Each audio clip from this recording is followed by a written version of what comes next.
আসসালামু আলাইকুম। আশা করি সবাই ভালো আছেন, আমিও ভালো আছি। বিদেশ থেকে আসা বাবুর এই ঘড়ি, তাই আপনাদের সাথে একটু দেখালাম। এদিকে আসছে রাসেল। আমরা যাচ্ছি হালিশহর চুনা ফ্যাক্টরি মোড়ে ওরসের বিরিয়ানি খেতে।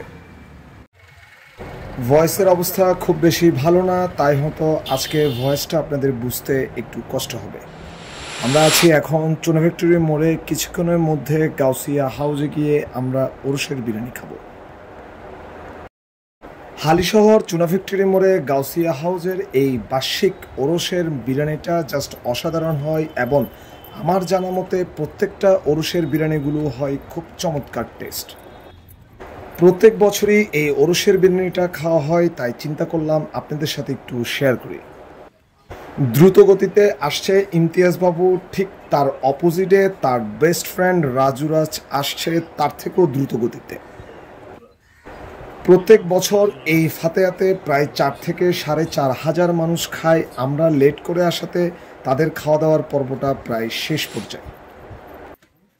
ওরসের এই ফাতেহা নিয়ে নানান ধরনের মতপার্থক্য থাকে, বাট আমরা খেতে এসেছি বিরিয়ানি, এবং বিরিয়ানির টেস্ট কেমন তা কিছুক্ষণের মধ্যে আপনাদের সাথে শেয়ার করছি। গাউসিয়া হাউজে এসে কর্তৃপক্ষের সাথে দেখা, যে কর্তৃপক্ষের কারণে আমরা প্রত্যেক বছর এই ফাতেহার খাওয়াটা খেতে পারি। এসে আমরা খাওয়া দাওয়ার পর্ব শুরু করলাম।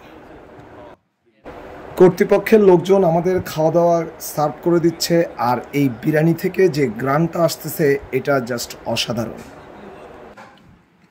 ফাতেহার এই বিরিয়ানিগুলোর টেস্ট নতুনভাবে কোনো কিছু বলার নাই, যারা খান তারা অবশ্যই এই টেস্ট সম্বন্ধে অবগত আছেন। চট্টগ্রামের বিভিন্ন রেস্টুরেন্টে এই ওরসের বিরিয়ানিটা পাওয়া যায়, কিন্তু এটার টেস্টের মতো টেস্ট কোনো রেস্টুরেন্টেই পাওয়া যাবে না, এটা আমি কনফার্ম। পেটে প্রচণ্ড খিদা, সাথে ওরসের বিরিয়ানি, সব মিলে এক জম্পেশ খাওয়ায় মেতে উঠলাম আমরা সবাই। খাওয়ার মাঝখান পর্যায়ে আরফিন ভাই বাসা থেকে এই মুরগির রান্নাটা আসছে, যার সাথে বিরিয়ানিটার মজা আরও দ্বিগুণ বেড়ে গেল। খাওয়া দাওয়ার পর্ব বেশ কিছুক্ষণ চলবে। এই অসাধারণ বিরিয়ানি খুব তাড়াতাড়ি শেষ করতে পারছি না, আমি ভিডিও শেষ করে দিচ্ছি। ইনশাল্লাহ সামনের বছর যারা এই বিরিয়ানি খেতে চাবেন আমাকে জানাবেন, আমি কর্তৃপক্ষ থেকে অবশ্যই পারমিশন নিয়ে নেব। আজ তাহলে এ পর্যন্ত, আসসালামু আলাইকুম।